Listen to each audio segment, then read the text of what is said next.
আসসালামু আলাইকুম প্রিয় শিক্ষার্থী বন্ধুরা, আশা করি তোমরা সবাই অনেক ভালো আছো। তোমরা যারা মাধ্যমিক উচ্চ মাধ্যমিক শিক্ষা বোর্ডের অধীনে দ্বাদশ শ্রেণীতে অধ্যয়নতে আছো, অর্থাৎ তোমাদের ইন্টারমিডিয়েট পরীক্ষা 2025 সালের শিক্ষার্থীরা, অর্থাৎ তোমাদের সেকশন 23-24 শিক্ষাবর্ষে দ্বাদশ শ্রেণীতে অধ্যয়নতে আছো, সে সকল শিক্ষার্থীদের অলরেডি কিন্তু টিসির বিজ্ঞপ্তি দিয়েছে। আমি টিসির বিজ্ঞপ্তির যে নোটিশটা সেটা কিন্তু আপলোড করেছি, এবং তোমরা কিন্তু ভিডিওতে কমেন্ট করেছো যে বিটিসির আবেদন ফর্ম কিভাবে করবো এবং বিটিসি প্রক্রিয়াটা এবং এ টু জেড সম্পর্কে ভিডিও দেওয়ার জন্য। তো তোমাদের রিকোয়েস্টে আমি বিটিসির যে আবেদন প্রক্রিয়াটা এবং বিটিসি কিভাবে করতে হবে আবেদন এ টু জেড এই ভিডিওতে তোমাদেরকে দেখিয়ে দিই।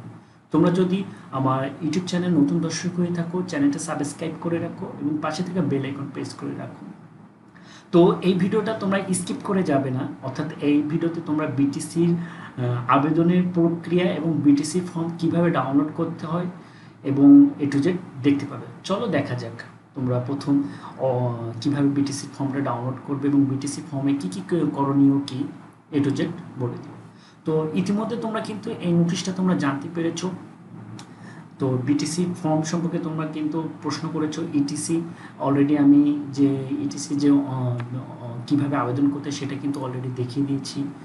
তো তোমরা ঢাকা শিক্ষা বোর্ডের যে মেন যে ওয়েবসাইট আছে, অর্থাৎ এই ওয়েবসাইট আসার পরে কিন্তু তোমরা ইন্টারফেস কিন্তু এমন একটা দেখবে। এখানে কিন্তু ঢাকা এডুকেশন বোর্ড .gov.bd এই ওয়েবসাইট আসার পরে কিন্তু তোমাদের যে নোটিশটা আছে, নোটিশটা কিন্তু দুইভাবে তোমরা ডাউনলোড করতে পারবে, নোটিশটা দেখতে পাবে।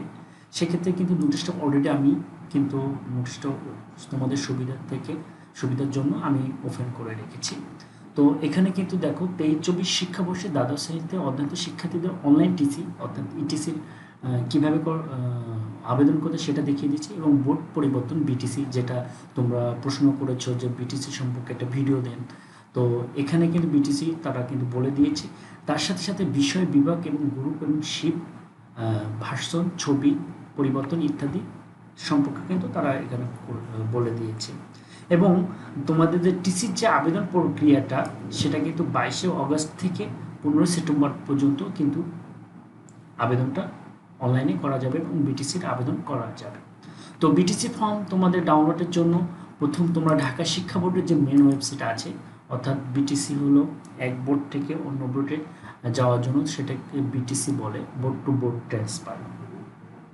তো এই বিটিসির জন্য ঢাকা শিক্ষা বোর্ডের নির্ধারিত বিটিসির জন্য ফর্ম আছে, সেই ফর্মটা তোমাদেরকে ফিল আপ করতে হবে এবং এই ফর্মে কিছু ইনফরমেশান আছে, যে ইনফরমেশানগুলো তোমাদেরকে দিতে হবে। অর্থাৎ তুমি যে বোর্ডের অধীনে যেতে চাও, অর্থাৎ তুমি যদি ঢাকা বোর্ড থেকে কুমিল্লা বোর্ডে বা রাজশাহী বোর্ডে যে বাকি যে 7টা বোর্ড আছে সেই বোর্ডে তোমরা যেতে চাও, সেই বোর্ডের কোন কলেজে তোমরা ভর্তি হতে ইচ্ছুক সেই প্রতিষ্ঠানের প্রধান কিন্তু আগে এই বিটিসি ফর্মে কিন্তু তোমাদের কিন্তু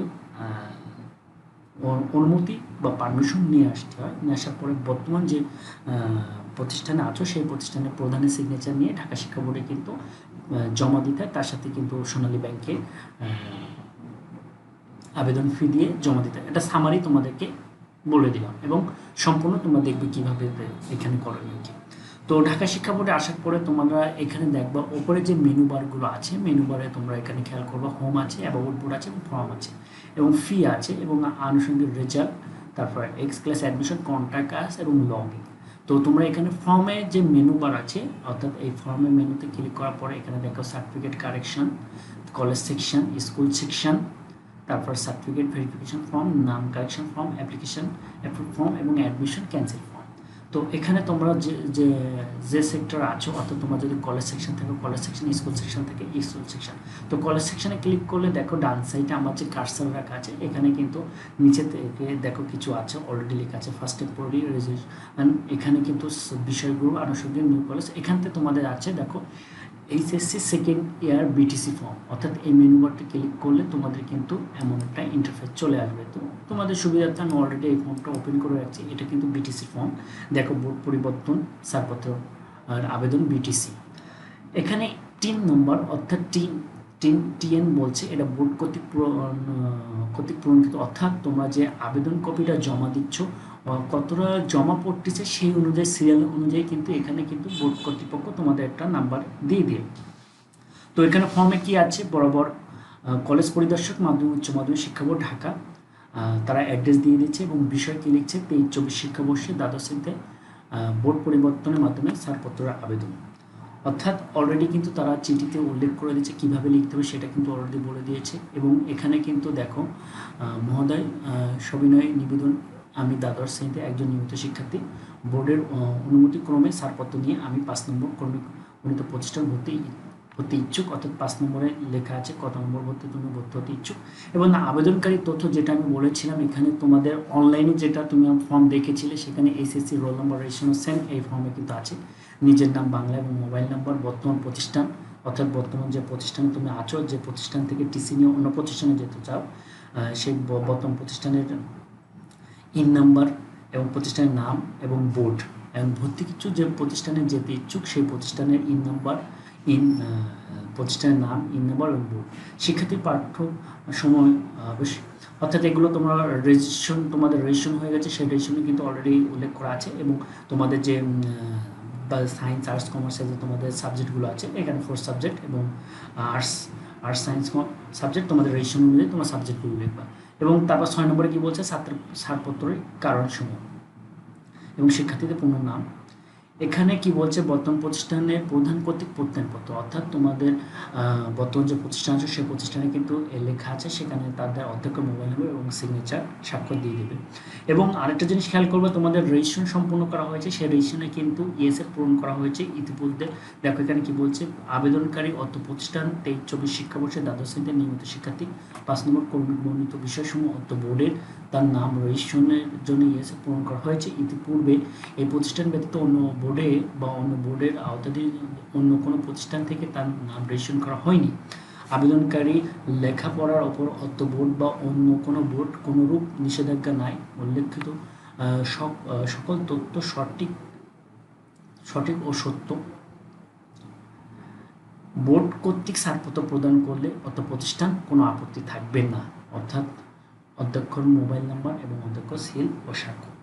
এবং দ্বিতীয়টা কি বলছে, ভর্তিকৃত প্রতিষ্ঠানের প্রধানের কর্তৃক প্রত্যয়নপত্র। অর্থাৎ তোমরা কিন্তু বিটিসি ফর্ম যেটা নিবে, যে প্রতিষ্ঠানে তোমরা ভর্তি হতে ইচ্ছুক সেই প্রতিষ্ঠানেরটা কিন্তু এই ফর্মে আগে নিয়ে আসবে। নিয়ে আসার পরে কিন্তু তোমরা অধ্যক্ষ এবং অধ্যক্ষ সিগনেচার তারিখ এটা দিয়ে কিন্তু তোমরা ঢাকা শিক্ষা বোর্ডে জমা দিতে পারবে। তো এখানে বোর্ড পরিবর্তনের যে ছাড়পত্র, যে কাগজসমূহ কী কী কাগজ লাগবে অলরেডি কিন্তু নির্দেশনাগুলি কিন্তু বলে দিয়েছে, এবং কী কী কাগজ লাগবে এটা অলরেডি বলে দিয়েছে। নিয়মিত শিক্ষার্থীদের জন্য, অনিয়মিত শিক্ষার্থীদের কোনো ক্রমেই ছাড়পত্রের মধ্যে প্রতিষ্ঠান পরিবর্তনের অনুমতি দেওয়া হয় না। অনিয়মিত শিক্ষার্থী অর্থাৎ হলো তুমি যদি অলরেডি হলো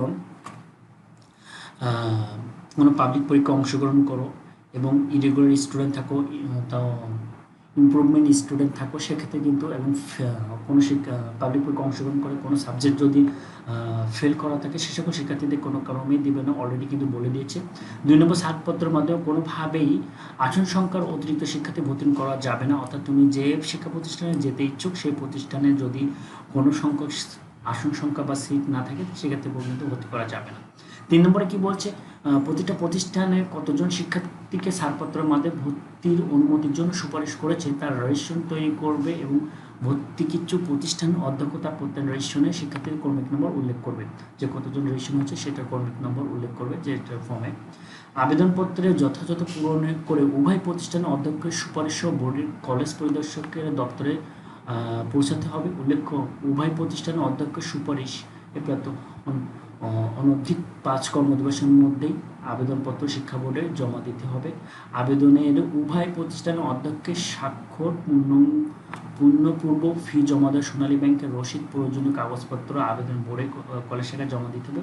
জমা দিয়ে একটা ট্র্যাকিং নাম্বার, টিন নাম্বার, যেটা আমি প্রথমে বলছিলাম যে বোর্ড কর্তৃক পূরণকৃত, সেই নাম্বার কিন্তু সংগ্রহ করতে হবে। আবেদনের সাথে যে সকল কাগজপাতি তোমাদের দাখিল করতে হবে, অর্থাৎ সোনালী সেবা যে তোমাদের যে ফি আছে 700 টাকা, সেটা জমা রসিদ, এসএসসি বা সমমান একাডেমিক ট্রান্সক্রিপ্ট সত্যায়িত কপি, বাসস্থান পরিবর্তনের ক্ষেত্রে ইউনিয়ন পরিষদ, সিটি মেয়র, ওয়ার্ড কাউন্সিলর, প্রথম শ্রেণী এর কর্মকর্তা কর্তৃক প্রত্যয়নপত্র মূল কপি, অভিভাবক বদলিজনিত কারণের ক্ষেত্রে বদলি আদেশের কপি এবং অন্য কোনো কারণের ক্ষেত্রে উপযুক্ত কর্তৃপক্ষের প্রত্যয়নপত্র, একাদশ শ্রেণী পাশের এবং হলো রিপোর্ট, অন্য অন্য শিক্ষা বোর্ড থেকে ঢাকা শিক্ষা বোর্ডের আগত শিক্ষার্থী সংশ্লিষ্ট বোর্ডের ছাড়পত্র আদেশ, যেভাবে ছাড়পত্র উন্নত আদেশের ওয়েবসাইটে দেখতে পাবে, অর্থাৎ তোমাদের বোর্ডের ছাড়পত্র হয়েছে কিনা সেটা কিভাবে দেখবে অলরেডি তারা বলে দিয়েছে, এটা তোমরা